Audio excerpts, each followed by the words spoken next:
Hello everyone, आज हम height and distance से संबंधित क्वेश्चन देखेंगे जो कि परीक्षा में प्रायः आता रहता है। आप देख सकते हैं क्वेश्चन लिखा है कि भूमि से 60 मीटर की ऊंचाई पर एक पतंग उड़ रहा है। भूमि से 60 मीटर की ऊंचाई पर एक पतंग उड़ रहा है। पतंग में लगी डोरी को अस्थायी रूप से भूमि के एक बिंदु से बांध दिया गया है और भूमि के साथ डोरी का जो झुकाव है वह 60 अंश का दे दिया है। झुकाव आपका 60 अंश है। कह रहा है कि यह मानकर कि डोरी में कोई ढील नहीं है, डोरी तनी हुई है, कोई ढील नहीं है, तो डोरी की लंबाई ज्ञात करना है। तो सबसे पहले हम इसके लिए एक चित्र बनाते हैं और आप जो चित्र बनाएंगे एकदम सही से बनाएंगे, साफ सुथरा बनाएंगे। ये आप मान लेंगे कि ये आपका भूमि हो गया, धरातल हो गया। यहाँ से ऊंचाई पर कितने दिया है तो 60 दिया है। ये आपका ऊंचाई है। मान लेंगे कि यहाँ आपका कोई एक पतंग है, उड़ रहा है और ये इस पॉइंट को हम लोग ए मान लिए, इस पॉइंट को हम मान लिए बी और यहाँ से ये पॉइंट है आपका सी। मान लेंगे कि जो सी पॉइंट है यहाँ से पतंग को बांध दिया गया है। कभी रहा है कि भूमि के एक डोरी का झुकाव 60 डिग्री दिया है, तो ये आपका मान लेंगे कि भूमि के एक बिंदु से पतंग को बांध दिया गया है और ये झुकाव दे दिया है 60 अंश। ये पतंग है जो कि भूमि से 60 मीटर की ऊंचाई पे है। यहाँ से पतंग की ऊंचाई 60 मीटर दे दिया है। क्वेश्चन कह रहा है कि भूमि से 60 मीटर की ऊंचाई पे पतंग उड़ रहा है। यह आपका भूमि माने है और यहाँ से ये 60 मीटर की ऊंचाई पे है। यह आपका डोरी है और डोरी कैसी है? तनी हुई डोरी है, तनी हुई डोरी, इसमें कोई भी ढील नहीं है। तो कह रहा है कि किसकी लंबाई ज्ञात करना है कि डोरी की लंबाई, यानी कि आपका AC का मान फाइंड करना है। इस ट्रेंगल में हम ले लेंगे त्रिभुज ABC में, लिखेंगे कि त्रिभुज ABC में हमको निकालना है तनी हुई डोरी की लंबाई। और इस त्रिभुज में अगर देखें तो तनी हुई डोरी जो है ये हमारा कर्ण का काम करेगा। यहाँ से 60 मीटर की ऊंचाई पे है, ये आपका लंब है और ये आपका आधार है। हमको फाइंड करना है कर्ण।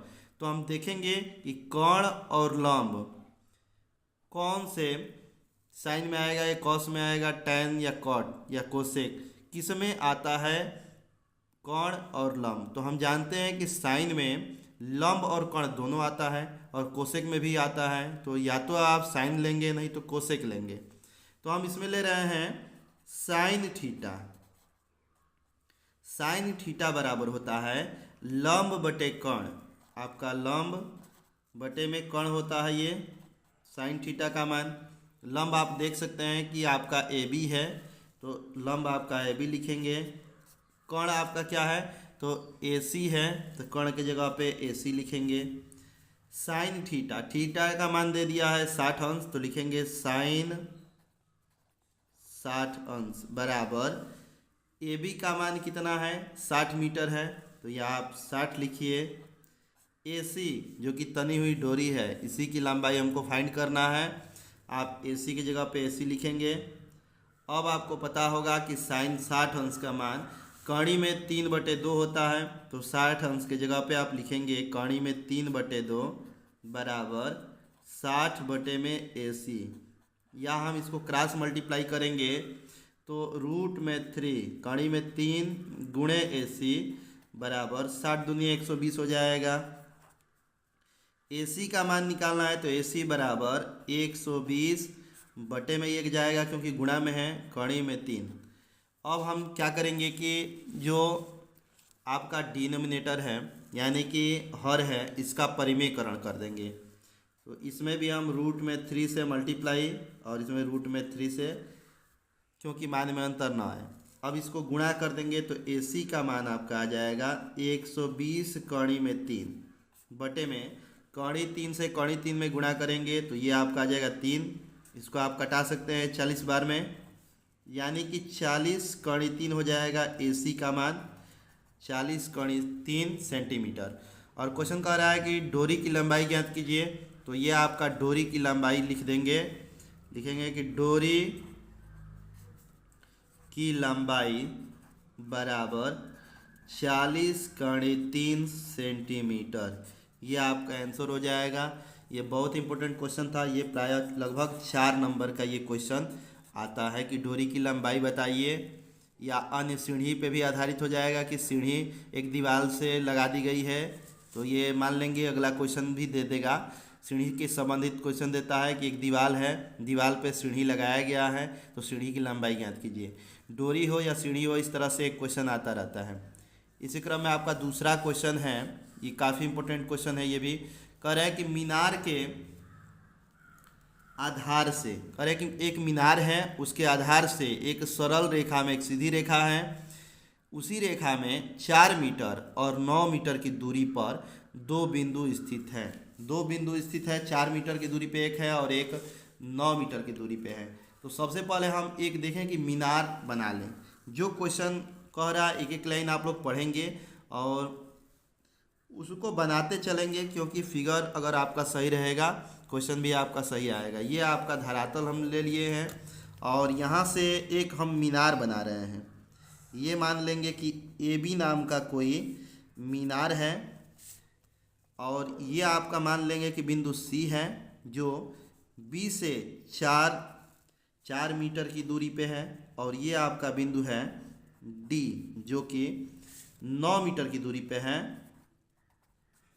क्वेश्चन कह रहा है कि मीनार है, मीनार से कोई बिंदु 4 मीटर की दूरी पे है और कोई बिंदु 9 मीटर की दूरी पर स्थित है। 2 बिंदुओं से मीनार के शिखर, यह आपका मीनार का शिखर है A, इस शिखर के उन्नयन कोण पूरक कोण होते हैं। अब यहाँ देखेंगे कि पूरक कोण क्या होते हैं, तो बताएंगे कि यदि 2 कोणों का जोड़ 90 अंश हो, 2 कोणों को मिला के अगर 90 अंश आ रहा है तो हम उसे पूरक कोण बोलेंगे। तो ये दोनों बिंदु से जो शिखर है इसको आप देख रहे हैं, यहाँ से इस बिंदु से A को देख रहे हैं या आप C से देख रहे हैं, तो जो कोण बन रहा है पूरक बन रहा है।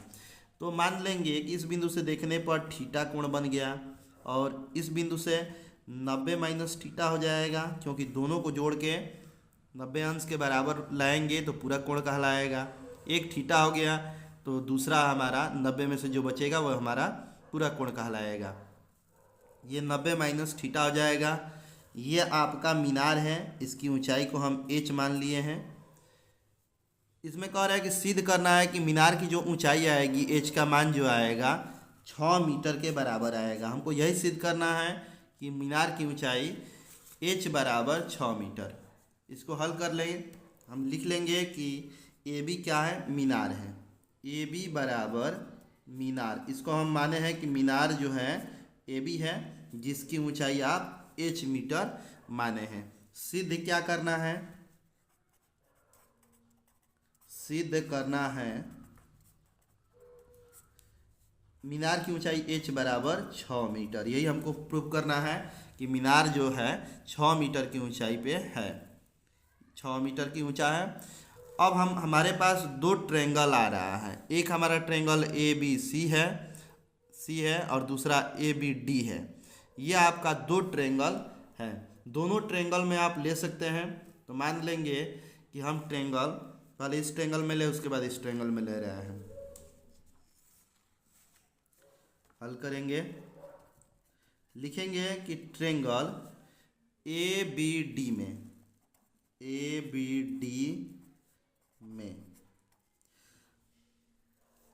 में हम देखेंगे कि लंब और आधार tan में आता है या आधार और लंब काट में आता है। तो हम लेंगे कि tan थीटा, इस ट्रायंगल में ले रहे हैं, tan थीटा बराबर होता है लंब बटे आधार। लंब आपका AB है, आधार आपका BD है। tan थीटा का मान आ गया H बटे में 9। ये आपका इक्वेशन हम मान लिए हैं। आपका tan थीटा का मान हो गया है H बटे 9, ए बी का मान हमारा h माने हैं, क्योंकि मीनार की ऊंचाई को h मान ही लिए हैं, देख रहे हैं। ए बी भी लिख सकते हैं। और यह कितनी दूरी पे था, 9 मीटर था, जो कि आधार है। आधार आपका 9 है। इसको हम समीकरण नंबर 1 मान ले रहे हैं। अब हम दूसरे त्रिभुज में ले लेंगे, लिखेंगे कि त्रिभुज ए बी सी में, त्रिभुज ए बी सी में, इसमें भी आप लिख सकते हैं tan। अब यहाँ थीटा का मान है क्या, 90 माइनस थीटा। कोण हमारा 90 माइनस थीटा है, तो आप लिखेंगे 90 माइनस थीटा बराबर लंब बटे आधार है। लंब आपका h है, आधार आपका 4 मीटर का है। अब आप जानते हैं कि tan 90 माइनस थीटा बराबर काट थीटा होता है। कॉट थीटा बराबर h बटे में 4। ये आपका समीकरण नंबर दूसरा बना सकते हैं इसको। अब हम क्या करेंगे, ये आपका दूसरा समीकरण हो जाएगा। कैसे भी हमको h का वैल्यू निकालना है, तो ये देख रहे हैं कि यहाँ पे tan है, यहाँ काट है। या तो आप काट को tan के रूप में चेंज कर सकते हैं, और नहीं तो पहला और दूसरे समीकरण को हम मल्टीप्लाई कर देंगे, तो ये tan और काट दोनों कटा सकते हैं। तो आप लिख सकते हैं कि समीकरण 1 में 2 से गुणा करने पर, समीकरण 1 गुणे समीकरण 2 गुणा कर दिया जाए। पहला समीकरण क्या है, tan, ये आपका tan थीटा गुणे, इसमें देख रहे हैं कि कॉट थीटा है, बराबर h बटे 9 गुणे h बटे 4। अब आप देख सकते हैं कि tan और कॉट एक दूसरे के अपोजिट होता है। tan थीटा बराबर आप लिख सकते हैं 1 बटे कॉट थीटा, और ये कॉट थीटा है, बराबर h स्क्वायर बटे में 9 गुणे 4 बराबर 36 हो जाएगा। काट से काट कट जाएगा, यहाँ आप क्रॉस मल्टीप्लाई कर देंगे तो h स्क्वायर बराबर 36 के, या h बराबर हो जाएगा कड़ी में 36, जिसका मान आता है 6। और h को आप माने हैं, आप देख सकते हैं फिगर, h को आप मानेंगे मीनार की ऊंचाई, और क्वेश्चन भी कह रहा है कि मीनार की ऊंचाई को 6 मीटर सिद्ध कीजिए। तो हमारा ये लिखेंगे कि अतः मीनार की ऊंचाई बराबर 6 मीटर। ये आपका क्वेश्चन प्रूव हो गया। ये क्वेश्चन भी लगभग 4 नंबर का आता रहता है। बहुत इंपॉर्टेंट क्वेश्चन है, आप इसे देखेंगे पढ़ेंगे, और आप देख सकते हैं क्वेश्चन बहुत ही इंपॉर्टेंट था। ये वेरी इंपॉर्टेंट क्वेश्चन है, ये आप इसे पढ़ेंगे। और अन्य क्वेश्चन के लिए हमारे चैनल को लाइक कीजिए, सब्सक्राइब कीजिए और कमेंट कीजिए। Thank you.